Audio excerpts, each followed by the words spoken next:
प्रश्न है महाराज जी कि पितृदोष और काल सर्प दोष परिवार में क्यों लगता है, उसका क्या कारण है? किसने प्रश्न करा है, जरा हाथ उठाइए। अच्छा माता जी आपने करा। किरण जी मिश्रा आप ही ने प्रश्न किया है, बहुत सुंदर प्रश्न है, जग कल्याण के लिए बहुत अच्छी बात है। एक बार जोरदार ताली बजाओ माता जी के लिए, बहुत सुंदर प्रश्न। बैठिए मेरा जी। पितृदोष और काल सर्प दोष क्यों लगता है, केवल एक शंकर की आराधना से समझें। महाराज भगवान शंकर को जब जलंधर की पत्नी वृंदा, जलंधर के जब प्राण छूटे तो जलंधर के प्राण छूटने पर वृंदा जब तुलसी का क्यारा बन गई और वो वृंदा ने श्राप दे दिया, हे शिव ये नारायण आपने मेरे साथ छल करा है तो आप शालिग्राम बनोगे, पत्थर बनोगे, पर शंकर आपने मेरे पति को मारा है तो आपका चढ़ा हुआ जल कभी मुझ में नहीं जाएगा। तुलसी के क्यारे में शंकर का चढ़ा हुआ जल कभी नहीं जाना चाहिए।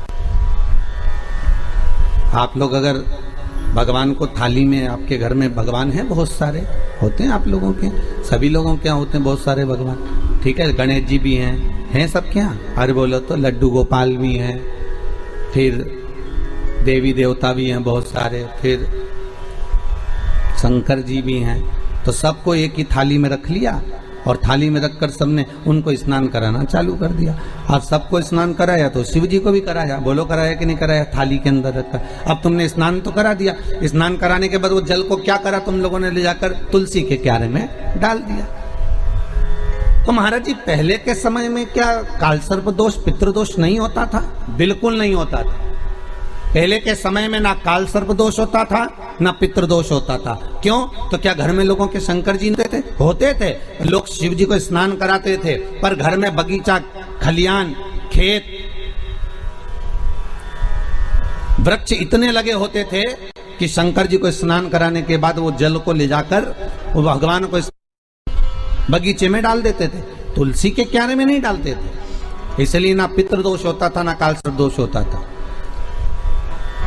अब दुनिया के लोग भगवान को स्नान करा के ले दे के एक ही पौधा घर में दिखता है, वो तुलसी जी का, बस स्नान कराया और तुलसी जी में ले जाकर डाल दिया। तो तुलसी जी में ले जाकर डाला तो उससे शास्त्र कहता है कि अगर शिव जी का चढ़ा हुआ जल तुलसी के क्यारे में जाएगा तो सर्प के डसने का दोष लग जाएगा, जिसको हिंदू धर्म में काल सर्प दोष कहा गया।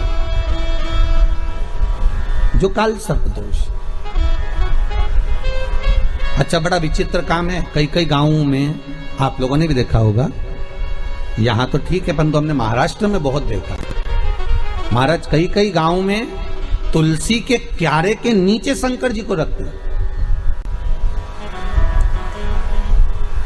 ये तुलसी के कुंड के अंदर शंकर जी को रखेंगे, पर यह दोष है। वो तो ना जाने कहां से बुद्धि आ गई ऐसी कि तुलसी के क्यारे के अंदर शंकर जी को रख दो, तुलसी के क्यारे के नीचे शिव जी को रख दो, या तुलसी के क्यारे के अंदर शंकर भगवान को विराजमान कर दो। ये विवेक ना जाने कौन दे देता है आप लोगों को। अरे जरा सा गलत देखने पर अश्वत्थामा की बुद्धि फिर सकती है। शिव जी के क्यारे में शिवलिंग रखा तो अपन भी रख लो, उसने ऐसा करा तो अपन भी ऐसा कर लो, और उसने यूं करा तो अपन भी ऐसा कर लीजिए। पर शंकर की कथा करें नहीं भाई, ये थोड़ा वंचिता होना चाहिए। महाराज जो शास्त्र सम्मत हो उसका स्मरण करना चाहिए। पहले के समय में दो दोष नहीं रहते थे, ना पितृदोष रहता था ना काल सर्प दोष रहता था। काल सर्प दोष कब आया? जब आप लोगों ने भगवान का चढ़ा हुआ जल, शिव जी का चढ़ा हुआ जल तुलसी में चढ़ाना प्रारंभ करा, तब काल सर्प दोष आया। और पितृदोष पहले नहीं होता था। क्यों? क्योंकि लोग घर के मटके में से, घर के हंडे में से, घर के परिंडे में से लोटा भरकर पानी लेकर जाते थे और शंकर को चढ़ाते थे। घर का जो रसोई घर होता था वो बीच केंद्र में होता था, रसोई घर घर के मध्य में होता था, तो वहां से जब पानी लेकर जाते थे, परिंडा मटका हंडा पितरों का स्थान माना गया है। वहां से जब पानी भरते और ले जाकर शंकर जी को चढ़ाते तो पूरे घर में से पानी निकलकर जब शिव को चढ़ने के लिए जाता था तो पूरे घर का वास्तु दोष, पितृदोष समाप्त हो जाता था। अब आज के जमाने में मंदिर का लोटा उठाकर मंदिर का पानी भरकर शंकर जी को चढ़ा देते हैं तो ना वास्तु दोष समाप्त होता है, ना पितृदोष समाप्त होता है, ना कालसर्प दोष समाप्त होता है। पहले भी कथा में कहा, परसों की कथा में कहा कि लक्ष्मी जी अपने पास का अगर कोई सामग्री शिव जी को चढ़ा देती तो शंकर प्रसन्न हो जाते, पर लक्ष्मी जी ने करा क्या, जल भी लाई तो पार्वती की यहां से लाई। लक्ष्मी जी अगर जल लेकर आ रही है तो पार्वती की यहां से लेकर, आपके पास में जो है आप शंकर को वो समर्पित करो। आपके पास में जो हुआ वो शंकर को दीजिए। और शंकर एक बात और कहते हैं कि मुझे दिखावा कर कर मत दीजिए, जो आपके पास में है, जो अपना है वो दो।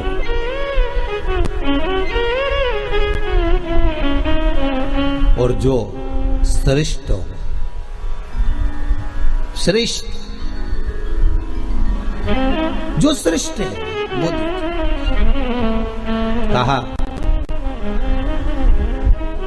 मात्र एक चावल का दाना, कितना, जम के बोलिए, एक चावल का दाना शंकर जी को चढ़ाओ, पर आखा चढ़ाओ। कैसा चढ़ाना है? आखा, मतलब खंडित नहीं होना चाहिए। एक बेलपत्र शिव जी को चढ़ाओ, पर आखी चढ़ाओ। 4 दिन में आज हमारा दिल बड़ा खुश है। 5वें दिन उसका एक कारण है। 5 दिन से 4 दिन से शंकर जी पे जो बेलपत्र चढ़ रही थी पोथी पर, वो सब जजमान जो तोड़ कर दे देते थे, खंडी टूटी फूटी सब चढ़ जाती। पर आज भले छोटी सी बेलपत्र है, पर आज जो चढ़ी है बाबा की कृपा से वो पूर्ण चढ़ी है। तो आज दिल खुश हो गया ये देखकर कि शिव महापुराण पर आज जो बेलपत्र समर्पित करी वो भले कम चढ़े, भले कम चढ़ा, एक चावल का दाना चढ़ा पर आखा चढ़ा।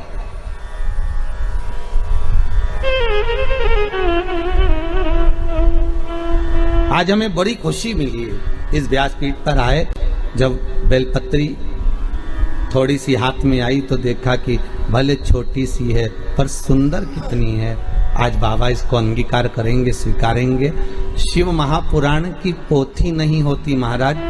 7 दिन, 9 दिन, 5 दिन, जितने दिन तक शिव महापुराण जिस जगह पर रखी रहती है, जिस कुल में, जिस परिवार में, जिस भाव में रखी रहती है, वहां पर ये 12 ज्योतिर्लिंग 7 दिन के लिए विराजमान होते हैं। उस पर चढ़ाई गई बेलपत्री का फल 12 ज्योतिर्लिंग पर चढ़ाई गई बेलपत्री के फल के बराबर होता है। 12 बेल ज्योतिर्लिंग के बराबर है महाराज। उसका फल एक आनंदी, बड़ी प्रसन्न। थोड़ा दो भगवान को, पर अच्छा। पर दुनिया के लोगों की आदत ये थी, अच्छी चीज होती ना वो अपने लिए रख लेते। बहुत अच्छी साड़ी है तुम्हारे पास में, हमें श्रवण करा। आगे सुंदर प्रसंग एक व्याख्यान आता है। भगवान शिव की कथा कहती है, बाबा भूत भावन भूतेश्वर की कथा कहती है, शंकर पर जल चढ़ाने से 3 दोष अपने आप समाप्त हो जाते हैं। पहला पितृदोष, दूसरा कालसर्प दोष और तीसरा वास्तु दोष। ये तीनों दोष अगर उत्पन्न भी होते हैं तो हमारे द्वारा उत्पन्न होते हैं। आज के जमाने में जिसकी भी पत्रिका दिखाने जाओ तो पंडित जी बोल देते हैं इसमें कालसर्प दोष है। तो कालसर्प दोष पहले नहीं चलता था क्या? पहले कालसर्प दोष नहीं होता था क्या? होता था, पर पंडित जी ने अभी क्यों बताया कि कालसर्प दोष है? किसी की भी पत्रिका देखेंगे पंडित जी कहेंगे इसमें पितृदोष है, इसमें कालसर्प दोष है और तुम्हारे घर में वास्तु दोष है। ये 3 दोष ब्राह्मण बता दे, पंडित बताए। कारण पहले के समय में दोष नहीं होता था क्या? नहीं। क्यों नहीं होता था? कि पहले के समय में घर के अंदर से रसोई घर में से 1 लोटा पानी भरकर रसोई घर से लेकर घर की बहू, बेटी, बेटा, पति, जो भी घर का व्यक्ति है 1 लोटा पानी ले जाकर, कलश ले जाकर घर के रसोई घर में से ले जाकर शंकर के शिवालय में शंकर के शिवलिंग पर चढ़ाता था। तो शिव महापुराण की कथा कहती है, जब घर के मटके में से, हंडे में से पानी लेकर जाता था तो हंडा, मटका पितरों का स्थान होता है। जहां से पानी भरा घर में से लेकर गया तो पूरे घर का वास्तु उस जल के अंदर जाता था, और वो जब शिव को चढ़ाते थे तो 2 दोष समाप्त हो जाते थे। एक वास्तु, दूसरा पितृ, ये दोष समाप्त।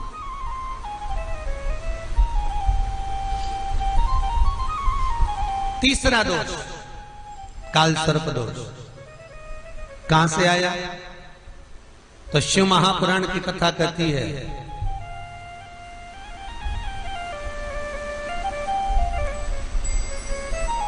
जलंधर की धर्म पत्नी वृंदा को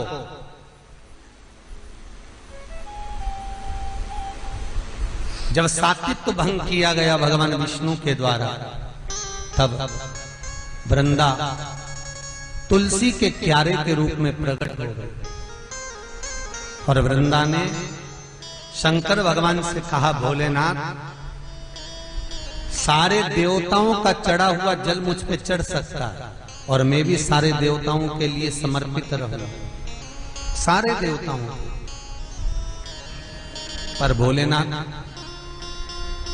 यदि आप पर चढ़ा हुआ जल मेरे तुलसी के क्यारे के अंदर आएगा तो उसको सर्प के डसे का दोष लग जाएगा, जिसको काल सर्प दोष कहा।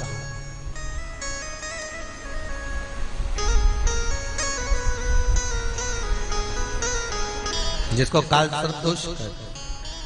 इसलिए हमारा हिंदू धर्म कहता है कि भगवान के स्नान का जल दूसरे वृक्षों में डालना चाहिए, पर तुलसी में नहीं डालना चाहिए।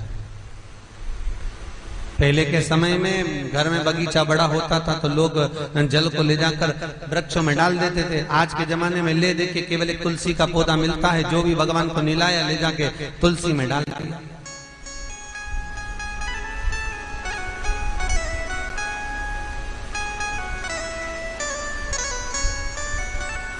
काल सर्प दोष लगता ही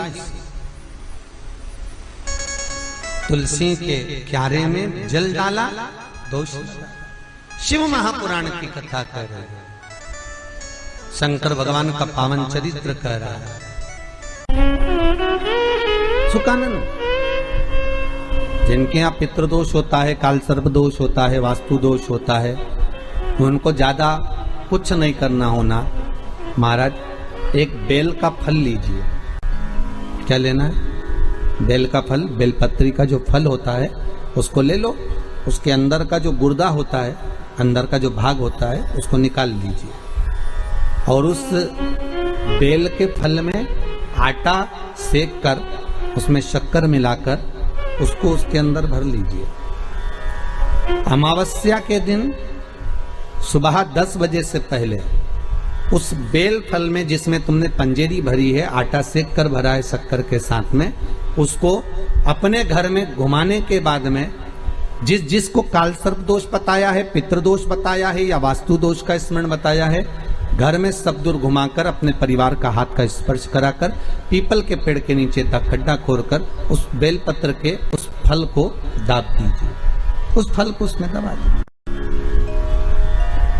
महाराज, केवल एक अमावस्या करना रहता है, पितरों के दोष से मुक्ति मिलती है और हमारे घर के कार्य सफल होना प्रारंभ हो जाते हैं। कार्य की सफलता होती है, कार्य में सफलता प्राप्त होने लगती है। हम तो कई बार कहते हैं, महाराज जी, अगर ऐसा लगे किसी औषधि को आप ले रहे हैं, मालूम पड़े कि औषधि आपको लग नहीं रही है, शिव महापुराण की कथा कर रही है, मान लो औषधि आपको नहीं लग रही, आपने औषधि बहुत दिनों से ले रहे हो, कोई दवाई, मान लो आप किसी भी दवाई को ग्रहण कर रहे हैं और वो औषधि लगी नहीं रही है, वो शरीर को लगी नहीं पा रही और आप ठीक ही नहीं हो पा रहे, 15 दिन हो गए, 8 दिन हो गए, बताओ, उतना की उतना ही कैटरीना है उतना ही उतना अपना भरा हुआ, वही की वही लीवर, वही की वही किडनी, वही की वही स्मरण, सभी कुछ वही वही है, उतने की उतना ही।